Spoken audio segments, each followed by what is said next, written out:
Hi everyone, उम्मीद करते हैं आप सब लोग बहुत ही अच्छे से आपका प्रिपरेशन कर रहे हैं। तो आज मैं इस वीडियो में बताऊंगी टेक्स्ट बुक में अभी क्या ऑफर चल रहा है, लाइफ टाइम जो ऑफर है वो आपको कब तक देखने को मिलेगा। एंड टेक्स्ट बुक में जो कल यानी कि थर्सडे एंड मंडे ये 2 दिन में टेक्स्ट बुक ऐप नहीं चल रहा था, तो उसके रिगार्डिंग कुछ इन्फॉर्मेशन शेयर करूंगी। फ्यूचर में या आने वाले टाइम में भी ये प्रॉब्लम आप देख सकते हैं, क्या आ सकता है ये प्रॉब्लम के बारे में भी मैं कुछ बातें आपसे शेयर करना चाहती हूँ, कुछ इन्फॉर्मेशन है। तो एंड इसके साथ साथ मैं आज हेट कमेंट्स का कुछ रिप्लाई देना चाहती हूँ। हेट कमेंट्स मतलब उन लोगों के लिए तो मेरा जो कम्युनिटी है ये HQ स्टडी जोन, तो इसमें 100% जो लोग होता है, मतलब जो कमेंट करता है उसमें से 98% कमेंट पॉजिटिव होता है। मतलब उनको कुछ अगर जानना है, कुछ मतलब कुछ भी उसको बोलना है, तो वो 98% पॉजिटिव होता है। 2% होता है मतलब नेगेटिव से भी हद तक, मतलब इसको सिर्फ गाली देने से और कुछ नहीं आता है। मुझे तो नहीं लगता कि इसको गवर्नमेंट एग्जाम में बैठना चाहिए। गवर्नमेंट एग्जाम में बैठने के लिए मतलब ये तो आपको नहीं पूछेंगे कि आपको मतलब मैनर आता है, ये तो आपको वेरिफिकेशन में नहीं पूछेगा। बट मुझे लगता है कि अब जब एक गवर्नमेंट एम्प्लॉय बनने जा रही हो, तो थोड़ा सा भी मैनर नाम का कुछ चीज़ होता है। इनके लिए मुझे ऐसा ही लगता है कि इन लोगों को सिर्फ गाली देना आता है। तो मैं आज उन लोगों के लिए भी कुछ रिप्लाई करना चाहती हूँ। तो चलिए बिना किसी देरी करके शुरू करते हैं। तो फर्स्ट, ये जो टेक्स्ट बुक ऐप है, अगर आपको पता है तो आप ये पार्ट स्किप करना। अगर आपको नहीं पता है, अगर आप ये वीडियो पहली बार देख रहे हो, तो मैं बता देती हूँ। ये जो टेक्स्ट बुक ऐप है ये आपको प्ले स्टोर से डाउनलोड कर लेना है। प्ले स्टोर से डाउनलोड करने के बाद आपको आपका जो मोबाइल नंबर है, मोबाइल नंबर के द्वारा इसको लॉगिन कर लेना है। लॉगिन करने के बाद यहाँ पर आपको आ जाना है पास प्रो। तो पास एंड पास प्रो क्या है, या फिर अगर आपको पता नहीं है, टेक्स्ट बुक एक ऐसा ऐप है जहाँ पर आपको SSC, banking, railway, state level exam, कोई भी यहाँ पर देख सकते हो, defence exam, police exam, insurance, nursing, कोई भी गवर्नमेंट एग्जाम हो, तो यहाँ पर आपको मॉक टेस्ट मिल जाएगा। एंड वो मॉक टेस्ट आपको कैसे मिलेगा, अगर आप परचेस करेंगे टेक्स्ट बुक पास या फिर टेक्स्ट बुक पास प्रो, तो बेहतर कौन सा होगा आपके लिए मैं बता देती हूँ। तो अगर आप टेक्स्ट बुक पास परचेस करने के लिए जाओ, तो यहाँ पर आपको जितने भी गवर्नमेंट एग्जाम है उन सभी एग्जाम का आपको मॉक टेस्ट मिल जाएगा बस।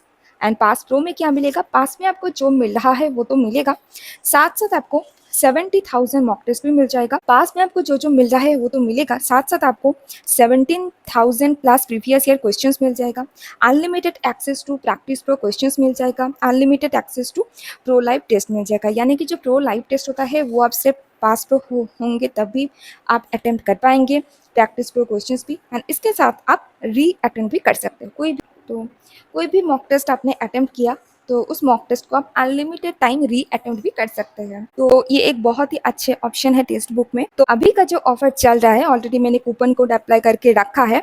तो कूपन कोड का नाम क्या है, BAZ। यहाँ पर आप देख सकते हैं 12% आपको ऑफ देखने को मिल गया। तो अभी ऑफर ये है, तो इस भी ऑफर यही है। तो इस ऑफर में आपको 2 years का पास प्रो है, आपको 703 रुपीज में देखने को मिलेगा। अब टेक्स्ट बुक ये जो ऐप है ये 2 दिन थर्सडे एंड मंडे को वर्क नहीं कर रहा था, तो इसलिए मुझे बहुत सारे मैसेज रिसीव हुआ कि क्या करूँ, तो मेरा वर्क नहीं कर रहा है। तो इसमें से 2% लोग, मैंने फिर से बोला ऐसा है, मतलब मुझे तो नहीं लगता कि इसको गवर्नमेंट एग्जाम में बैठना भी चाहिए। हाँ, गवर्नमेंट एग्जाम में आपको मैनर तो नहीं पूछेगा कि आपको मैनर आता है, मतलब आपको तमीज से बात करना है, तो आपको नहीं पूछेगा। तो बट इनका कमेंट ऐसा गंदा था, ऐसा मतलब हद तक था कि आपको क्या बताऊँ। मतलब उनका जो कमेंट है उसको देखकर यही लगता है कि मैंने उनसे पैसा ले लिया और मैंने जानबूझकर टेक्स्ट बुक जो ऐप है मैंने खराब करके रख दिया ताकि उन लोग मॉक टेस्ट दे ना पाए। आप अगर एक बात बताओ, क्या टेक्स्ट बुक मेरी कंपनी है कि मैंने ये जो टेक्स्ट बुक जो ऐप है ये मतलब मैंने खराब करके रख दिया,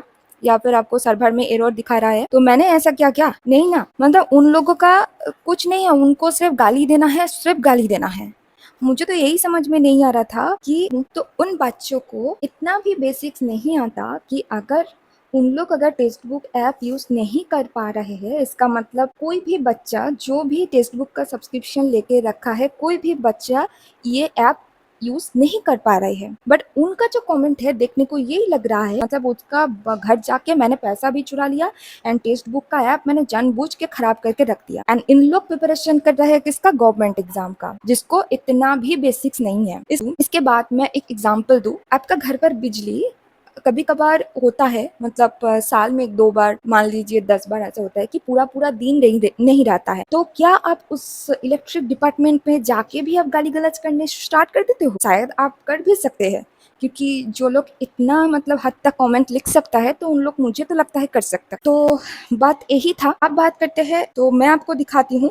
तो मुझे जिसके साथ कॉन्टैक्ट है, तो वहाँ से मैंने बात की है। तो मैंने वहाँ से बात की है। यहाँ पर मैंने जो नाम है उसको मैंने हाइड कर दिया। तो यहाँ पर आप देख सकते हैं। तो यहाँ पर भी आप देख सकते हैं। तो मेरी तरफ से आपके लिए ही है कि अगर गाली दे सकते हो, तो मैंने तो मेरा जो पेरेंट्स है वो तो गाली देना नहीं सिखाया, एंड मैं तो नहीं दे सकती। शायद आपका पेरेंट्स आपसे यही सिखाया, तो जिससे भी बात करना है गाली दे के ही बात करना है। अब मैं उन बच्चों के लिए बोल सकती हूँ कि कुछ लोग ने भी ये कमेंट किया था ऐप नहीं चल रहा है, बट मतलब मैनर था कि मैम ये नहीं चल रहा है, मैं क्या करूँ, मतलब जो नॉर्मल होता है। यही भी बच्चे थे। ये बच्चे हो सकता है कि गवर्नमेंट एग्जाम का प्रिपरेशन कर रहे हैं, क्योंकि मतलब कुछ जो स्टूडेंट है ऐसे गाली दे रही है। वो इस स्टूडेंट को, मतलब मैं कुछ भी अगर इसको बताऊँ ना, इसको दिमाग में कुछ नहीं समझ में आएगा, क्योंकि इसके दिमाग में सिर्फ गाली होता है, गोबर होता है। क्योंकि देखो, आपका जो हरकतें है उससे ही मैं बता रही हूँ, क्योंकि आपको मैं मतलब जानती तक भी नहीं, है ना। तो इसको मेरे पेरेंट्स में तो ये नहीं सिखाया कि कोई अगर गाली दे रहा है तो तुम भी गाली दो। तो मैंने तो गाली नहीं देती हूँ, एंड गाली किसी को भी नहीं देनी चाहिए, चाहे आप कितने भी मतलब क्लोज फ्रेंड के साथ क्यों ना रहे, बट ये बहुत खराब होता है। एंड आप एक गवर्नमेंट मतलब एम्प्लॉय बनने जा रही हूँ, तो अगर आप में से दिक्कत है तो कोशिश करो इसको मतलब सुधारने के लिए। क्योंकि मान लो आपने तो कमेंट कर दिया, आपको कोई नहीं देख पा रहा है, बट रियल लाइफ में आपका जो हैबिट है वो आपको नेचुरल तरीके से एक्सपोज हो जाएंगे, तब लोग ही आपको खराब ऐसे सोचेंगे। आप कितना भी बड़े एम्प्लॉय हो जाओ, बट आपको दिल से कोई रिस्पेक्ट नहीं करेंगे। तो मैं यही बताना चाहती हूँ, जितने भी है, सिर्फ मेरे को गाली देने से नहीं, आप किसी को भी गाली मत दो। आपको अगर कुछ प्रॉब्लम है तो आप कोशिश करो सॉल्व करने का, या फिर किसी से डिस्कस करो, बट कोशिश करो गाली नहीं देने का। ओके, आप ये क्या ये जो एरर का प्रॉब्लम आ सकती है फ्यूचर, ज़रूर आ सकती है। क्यों नहीं आ सकती है? क्योंकि कोई भी एक सर्वर है, टेक्स्ट बुक का बात अभी साइड में रखो, किसी भी आप वेबसाइट मान लो, किसी भी आप सर्वर मान लो, आप एसबीआई का रिजल्ट देखने जा रहे हो या फिर सीजीएल का, हो सकता है ना कि सर्वर डाउन हो जाते हैं, फॉर्म फिलअप नहीं कर सकते, तब आप किसको गाली देते हो बताओ? तो ये हो सकता है। सेकंड बात ये है कि आप ये बताओ, टेक्स्ट बुक का जो कंपनी है या फिर अदर्स कोई भी कंपनी है, जैसे कि जो कंपनी हो गया ऑलीबोर्ड कंपनी, कोई भी एक कंपनी उठा लो, अगर उसमें दिक्कत आ रही, वो इसलिए करता है कि स्टूडेंट मॉक टेस्ट नहीं दे पाए, तो नुकसान तो उसका होगा ना, कि स्टूडेंट नहीं दे पा रहे, स्टूडेंट का एंगेजमेंट नहीं आ रहा है, तो नुकसान तो उसका होगा ना। तो ये आ सकता है, ये इसलिए आता है कि हो सकता है कभी कभार कुछ बग आ जाता है, उसको मतलब ठीक करना होता है। तो वो मतलब स्ट्रांग बनाने के लिए, जैसे कि लैपटॉप में एंटीवायरस आपको इंस्टॉल करना पड़ता है, तो इस टाइप से आपको सर्वर का अगर कुछ इशू होगा, तो उन लोग जल्द से जल्द कोशिश करता है उसको ठीक करने के लिए, तो हो सकता है। बट ऐसा तो आपको नहीं होता है कि आपको डेट 365 डेज में 365 डेज ही आपको मतलब प्रॉब्लम हो जाता है, मतलब आपको सर्वर डाउन दिखाता है, नहीं होता है ना। सेकंड बात यही होता है, कुछ स्टूडेंट ऐसा कमेंट किया है कि अभी तो टेक्स्ट बुक का ऐप नहीं चल रहा है, तो मैं आप क्या करूं। तो अगर आप कोई भी एग्जाम का प्रिपरेशन कर रहे हो, चाहे वो बैंकिंग, एसएससी, रेलवे, कोई भी मॉक टेस्ट हो, तो आप जब एक प्रिपरेशन कर रही हो कोई भी एग्जाम का, तो आपका टू डू लिस्ट में सिर्फ मॉक टेस्ट नहीं होना चाहिए। अगर आपका टू डू लिस्ट में सिर्फ मॉक टेस्ट है, तो आप मॉक टेस्ट का स्कोर कैसे इंक्रीज करेंगे? आपका टू डू लिस्ट पहले तो एक होना चाहिए। उस टू डू लिस्ट में पहले सुबह आपको करना क्या है, मैं आपको बता देती हूँ। हो सकता है किसी को पता है, हो सकता है मतलब इस तरीके से नहीं करता है, तो आपको स्कोर मतलब इंक्रीज आपको देखने को भी नहीं मिलता है, ना आपको लगता है कि आप सालों साल प्रिपरेशन कर रहे हो, बट आपको कुछ फ़ायदा नहीं हो रहा है। तो आपको कुछ तो बेसिक आपको करना ही है, चाहे मैं बताऊँ, चाहे कोई और बताए, कोई टीचर बताए, कोई मैम बताए, कोई भी आपको नहीं बताए, बट रूल आपको ऐसा है, जो रिविजन करने का जो टॉपिक होता है, जैसे कि क्वांट का होल मान लीजिए, multiplication, square, cube, divisibility rule, probability का जो होता है, जैसे कि 2 क्यूब, तो इस टाइप का जो टॉपिक होता है वो बैंकिंग में आपको डेली के डेली रिविजन करना पड़ता है। जैसे कि सिंप्लीफिकेशन का कुछ क्वेश्चंस आपको डेली सॉल्व करना होता है, number series, wrong number series, missing number series and quadratic आपको डेली रिविजन टॉपिक में आपको रखना चाहिए। इसके साथ साथ आपको जैसे कि कुछ करंट अफेयर्स का कुछ टॉपिक हो गया, या फिर स्कीम वगैरह का कुछ डेट हो गया। एंड अगर एसएससी की बात करूँ, जो जीके का जो टॉपिक होता है जो मान लीजिए आपको डेली रिवीजन करना पड़ता है, जैसे कि हिस्ट्री का जो कुछ डेट हो गया, इस टाइप का बहुत कुछ रूल होता है जो आपको डेली का डेली रिवीजन टॉपिक पर आपको रखना होता है। मतलब आपने कर तो लिया बट आपको सुबह डेली वो आपको एटलीस्ट 10 टू 20 मिनट्स आपको देना पड़ता है, तो पहले उसको दो। इसके बाद आपको करना क्या है, इसके बाद आपको इंग्लिश को टाइम देना है। कुछ स्टूडेंट इंग्लिश को छोड़ देते हैं, जीके का ही पीछे लग जाता है, तो आपको इंग्लिश को भी करना है। इसके लिए आपको डेली एडिटोरियल आपको पढ़ना है, तभी आपका रीडिंग जो स्किल है वो आपको मतलब तभी आप इम्प्रूव कर पाएंगे। तो पहले आप सुबह एक काम कर सकते हो, पहले एडिटोरियल कर सकते हो या फिर आप करंट अफेयर्स को भी कर सकते हो। तो मान लीजिए आपने एडिटोरियल कर लिया, एडिटोरियल करने के बाद आपको करना क्या है, आपको मॉक टेस्ट अटेम्प्ट करना है। मॉक टेस्ट अटेम्प्ट करने के बाद आपको मॉक टेस्ट को अटेम्प्ट करने के बाद उसके बाद आपको अगर उतना भी एनर्जी है तभी आपको एनालिसिस में बैठना है। अब अगर आपको मतलब उसके बाद अगर आपको एनर्जी नहीं मिलता है तो आपको थोड़ा सा ब्रेक लेना है। ब्रेक लेने के बाद एनालिसिस करना है। तो मान लीजिए आपका मॉक टेस्ट देते देते के टाइम दोपहर हो गया, दोपहर में आपको लंच भी करना है। लंच करने के बाद थोड़ा रेस्ट कर लो। रेस्ट करने के बाद जो आफ्टरनून का जो टाइम होता है, मैं बॉयज़ के लिए बताना चाहती हूँ कि आपको थोड़ा प्ले करना है, क्योंकि उसके पास ऑप्शन होता है। वो मैं ये नहीं बोल रही कि गर्ल्स प्ले नहीं करते, बट अगर मैं गांव की बात करें तो वहाँ पर अगर गर्ल्स अगर प्ले करने जाए, खेलने जाए, तो उसको मतलब कुछ अलग ही समझेंगे। तो बॉयज़ के लिए मैं बताना चाहती हूँ और गर्ल्स के लिए मैं ये बताना चाहती हूँ कि थोड़ा टहल कर आओ बाहर। इसके बाद शाम में करंट अफेयर्स को टाइम दो। करंट अफेयर्स के बाद आप करना क्या है, जो आपका जो वीक जो टॉपिक होता है, वीक टॉपिक आपको कैसे सिलेक्ट करना है, तो आपको अभी एनालिसिस में बैठना है। एनालिसिस करने के लिए भी तरीका है। पहले जो करेक्ट क्वेश्चंस किया उसको नहीं, पहले जो रॉन्ग क्वेश्चंस किया उसको आपको सॉल्व करना है। देखना है क्या आपने मतलब सिली मिस्टेक किया या फिर आपने मतलब तो आपने अगर सिली मिस्टेक किया तो आपको देखना है कि आपको कौन सा जगह पर सिली मिस्टेक हुआ है। सिली मिस्टेक को देखने के बाद आपको करेक्ट जो क्वेश्चंस आपने किया उसको देखना है कि आपको टाइम कितना लग रहा है। हो सकता है आपने एक क्वेश्चन सॉल्व तो किया बट उसमें आपको 5 मिनट्स लग गया। हो सकता है उसके जगह आप और 2 क्वेश्चंस कर सकते हैं जो आपको छूट गया हो, तो ये भी आपको देखना होता है। इसके बाद आपने जो क्वेश्चंस छूट गया उस क्वेश्चन को आपको करना होता है। तो सब कुछ का एक तरीका होता है, एक हायरार्की होता है, उसको आपको मेंटेन करना पड़ता है। तो ये करने के बाद आपको एक जो नोटबुक है वहाँ पर जो का क्वेश्चंस है उसको आपको एक एक टॉपिक को लिखना है। नेक्स्ट दिन के सुबह उठने के बाद रिविजन करने के बाद एडिटोरियल के बाद एक एक टॉपिक को चूज करके आपको यूट्यूब में वीडियो हो या फिर अगर आप बुक से पढ़ते हो बुक्स, उसका जो बेसिक्स है क्लियर करो, क्योंकि बेसिक्स आपको जब तक क्लियर नहीं होगा तब आप मॉक टेस्ट में अटेम्प्ट नहीं कर पाएंगे। तो ये बहुत सारा रूल होता है। अगर आप सिर्फ डेली मॉक टेस्ट देंगे तो आप मतलब आपको अगर 40 मार्क्स आ रहा है 100 में, तो आपको नेक्स्ट मॉक टेस्ट में 40 आएंगे। तो मेरा बात मानने का कोई ज़रूरत नहीं है, मानो ना मानो, चाहे आपका मर्जी है, किसी का भी बात मानो ना मानो, बट ये रूल यूनिवर्सल रूल होता है। जैसे कि मतलब जो अर्थ सन के राउंड घूमते हैं, सन अर्थ के राउंड नहीं, जैसे कि ये यूनिवर्सल ट्रूथ है, ये भी है। मानो ना मानो ये तो आपका मर्जी है, बट रूल ऐसा है, चाहे वो एसएससी का प्रिपरेशन करो, चाहे बैंकिंग का करो, किसी भी एग्जाम का करो, बट ये जो है ये बेसिक सा है, ये आपको करना ही है, मतलब करना ही है।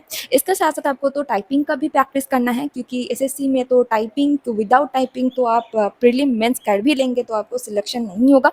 तो टाइपिंग को भी आपको प्रायोरिटी देना है। तो सिर्फ मॉक टेस्ट नहीं है। जो नेक्स्ट सवाल होता है कि सिर्फ एक मॉक टेस्ट पर क्या हम रिलाई कर सकते हैं? जी बिल्कुल नहीं। सिर्फ अगर आप टेक्स्ट बुक का मॉक टेस्ट दे रहे हो तो सिर्फ आप टेक्स्ट बुक पर रिलाई नहीं कर सकते। मैं रीज़न बताती हूँ। चाहे आप कैरियर रोल का मॉक टेस्ट दो, चाहे आप ऑलीबोर्ड का दो, चाहे आप गाइडली का दो, चाहे आप मतलब फिजिक्स वाला का, चाहे कुछ भी एग्जाम का मॉक टेस्ट दो, आप एक टेस्ट सीरीज पर आप रिलाई नहीं कर सकते। टीचर को मैं बोलूँगी एक ही टीचर को फॉलो करो जिसको अच्छा लगता है, बट मॉक टेस्ट को नहीं। मॉक टेस्ट में क्या होता है कि जब आप सेम मॉक टेस्ट बार अटेम्प्ट करते हो तो आपको मतलब उस मॉक टेस्ट का पैटर्न समझ में आ जाता है, आप एक कॉम्फर्ट जोन पर चले जाते हो। बट खुद को कॉम्फर्ट जोन पर नहीं रखना है। सब ऑलवेज आपको मतलब ऐसा आपको प्रिपेयर करना है, चाहे कोई भी मतलब लेवल का आपको मेस देखने को मिले, मॉडरेट हो, इजी हो, हार्ड हो, आप सभी में कंफर्टेबल हो, तभी आप सिलेक्शन लेकर आ पाएंगे। तो इसलिए मैं क्या बताना चाहती हूँ, इसलिए मैं यही बताना चाहती हूँ कि आपको किसी भी जगह पर अगर फ्री मॉक टेस्ट आपको अगर मिल रहा है, चाहे ऑलीबोर्ड की, एसएससी एंड बैंकिंग का, मैं दोनों यही बताना चाहती हूँ कि आप जितने भी फ्री मॉक टेस्ट जहाँ पर भी मिल रहा है अटेम्प्ट करो, तभी आपको समझ में। एंड मेरे बात को एक बार आप अप्लाई करके भी देख सकते हो, आपको फ़ायदा ज़रूर होगा। अब बात करते हैं क्या मुझे मतलब सभी मॉक टेस्ट परचेस कर लेना है? ये आपके ऊपर डिपेंड करता है, आपका फाइनेंशियल कंडीशन कैसा है। अगर आपका फाइनेंशियल कंडीशन अच्छा है तो आपको 2-3 टेस्ट सीरीज़ खरीद लेना है। अगर आपका फाइनेंशियल कंडीशन अच्छा नहीं है बट लग रहा है कि मुझे चाहिए, तो मैं आपको यही सजेशन दूंगी कि आपका फ्रेंड के साथ भी आप परचेस कर सकते हो, दोनों शेयर करके ले सकते हो। यहाँ पर भी कुछ क्राइटेरिया है। वीडियो तो बहुत लंबी हो गई आज, बट फिर भी मैं बताना चाहती हूँ। यहाँ पर भी कुछ क्राइटेरिया है, जैसे कि आपने टेक्स्ट बुक पर, मैंने इससे पहले वीडियो में भी बताया कि अगर आप कुछ फ्रेंड के साथ टेक्स्ट बुक का पास प्रो शेयर कर रहे हो तो एक दिक्कत आएगा कि आपको बार बार लॉग इन लॉग आउट हो जाएगा। तो आप एक दिन में 3 बार ऐसा लॉग आउट कर सकते हो। 4 बार जब भी करेंगे आपका अकाउंट ब्लॉक हो जाएगा। तो मैक्सिमम आप 3 बार कर सकते हो। आप आपका फ्रेंड के साथ, मान लीजिए आपने लॉग आउट किया, वो अगर 2 बार भी कर दिया एंड आपको पता नहीं चलेगा। अगर आपको एक और बार आपने कर दिया ना, तो आपका अकाउंट ब्लॉक हो जाएगा। तो मैं तो आपको यही बोलूँगी, क्योंकि टेक्स्ट बुक में होता क्या है, 2 डिवाइस पर काम नहीं करता। जब आप सेकंड डिवाइस पर टेक्स्ट बुक को लॉगिन करेंगे तो दूसरा जो डिवाइस है वो ऑटोमेटिकली लॉग आउट हो जाएगा। टेक्स्ट बुक का मैं बात यही करना चाहती हूँ कि पॉसिबल है तो आप खुद परचेस कर लो, फ्रेंड के साथ करने की ज़रूरत नहीं है। मुझे एक कमेंट रिसीव हुआ था, तो उनका कहना यही है कि उन्होंने क्या किया, पहले 3 मंथ का जो text book pass and pass pro है, जैसे कि अप्लाई कूपन कोड पर जब क्लिक करेंगे तो यहाँ पर आपको मंथली पास प्रो है, बट उन्होंने शायद उस टाइम कुछ ऑफर ऐसा था वहाँ पर आपको 3 महीना का पास प्रो मिल रहा है, तो उन्होंने वो परचेस किया। 3 महीना जब खत्म हो गया तो उन्होंने फिर से 2 ईयर्स का पास प्रो परचेस किया।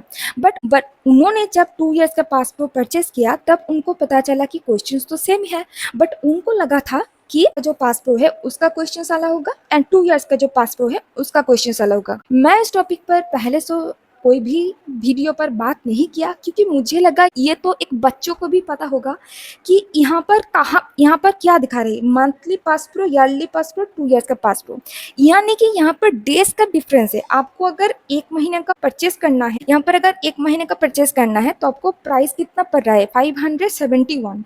2 ईयर्स का पढ़ना है, खरीदना है, परचेस करना है तो आपको कितना पड़ेगा, 703। यानी कि मंथली पास प्रो में हमको जितना मॉक टेस्ट मिलेगा उसका जो क्वेश्चन एंड 2 ईयर्स का जो पास प्रो है उसका क्वेश्चन आपको सेम है, बट ड्यूरेशन अलग है। बट उन बच्चों को ये तो समझ में नहीं आ रहा है, उनका ये लगने लगा कि 3 महीना का पास प्रो का क्वेश्चन अलग है, 2 ईयर्स के पास प्रो का क्वेश्चन अलग है। मैंने इस टॉपिक से बात पहले कभी की नहीं थी, बट उन्होंने मुझको ये ब्लेम किया कि मैंने उसके साथ फ्रॉड किया, एंड मुझे तो यही समझ में पहले नहीं आ रहे थे मैंने फ्रॉड किया क्या। तो मैं आपको बता देती हूँ यही बात कि मंथली पास प्रो परचेस करो, ईयरली पास प्रो परचेस करो, 2 ईयर्स का पास प्रो परचेस करो, क्वेश्चन आपको सेम ही मिलेगा बट आपको ड्यूरेशन अलग है। क्योंकि 2024 में जब आप 10 बार भी text book pass pro purchase करो, एक अकाउंट हो, 2 अकाउंट हो, 10 बार, 100 बार, 1000 बार, क्वेश्चन आपको सेम मिलेगा। मतलब क्वेश्चन आपको सेम मिलेगा का मतलब क्या है, मतलब मान लीजिए मैं एक एग्जाम्पल के तौर पे दिखाती हूँ एसएससी जीडी का मैं दिखा देती हूँ, ठीक है। तो एसएससी जीडी का मैंने टेस्ट सीरीज परचेस किया, तो यहाँ पर जो चैप्टर टेस्ट है, ठीक है, या फिर फुल टेस्ट जो है एसएससी जीडी का जो फुल टेस्ट है, इसका क्वेश्चन अगर आप मंथली पास प्रो में परचेस कर रहे हो तो इसका क्वेश्चन जो आपको देखने को मिलेगा, अगर आप 2 ईयर्स का पास प्रो परचेस कर रहे हो तो SSC GD constable full length mock test number 2 इसका क्वेश्चन सेम है। बट 2 ईयर्स पास प्रो में क्या है, आपको 2 साल के लिए ये देखने को मिल रहा है। एंड ये टेक्स्ट बुक का पॉलिसी नहीं है, ये कोई भी आप मॉक टेस्ट उठा लो, कोई भी, किसी का भी, चाहे आप फेवरेट शहर का भी क्यों ना हो, चाहे आप गगन प्रताप शहर का हो, चाहे अविनाश शर्मा शहर का हो, चाहे किसी का भी शहर का क्वेश्चन मतलब मॉक टेस्ट उठा लो, तो आपको इसका जो मतलब 2024 में जो क्वेश्चंस मिलेगा वो आपको, चाहे आप 2 ईयर्स का परचेस करो, चाहे आप 1 ईयर्स का परचेस करो, आपको क्वेश्चंस आपको सेम मिलेगा बट ड्यूरेशन अलग है। 2024 में क्या होता है, जो क्वेश्चन सेट होता है ना, यहाँ पर क्वेश्चन जो सेट होता है वो एक बार ही सेट होता है। 2025 में ये जो भी सारा आपको अभी क्वेश्चंस देखने को मिलेगा, एक भी आपको 2025 में देखने को मिलेगा। अभी 2024 चल रहा है, 2023 का मॉक टेस्ट आपको कहाँ पर भी देखने को मिलेगा क्या, नहीं मिलेगा, क्योंकि वो मॉक टेस्ट हटा दिया गया है। 2025 जब आएगा 2024 का मॉक टेस्ट हटा दिए जाएंगे, है ना। तो आज यही बात आपसे सभी से शेयर करना था। तो बहुत अच्छे से प्रिपरेशन कीजिए, इस साल सिलेक्शन ले लीजिए। कुछ भी अगर सवाल है तो कमेंट सेक्शन में ज़रूर मुझे पूछिए, मैं हर एक कमेंट का रिप्लाई करने की कोशिश करती हूँ। तो बहुत अच्छे से प्रिपरेशन कीजिए, इस साल सिलेक्शन ले लीजिए। Wish you all the very best. Thank you.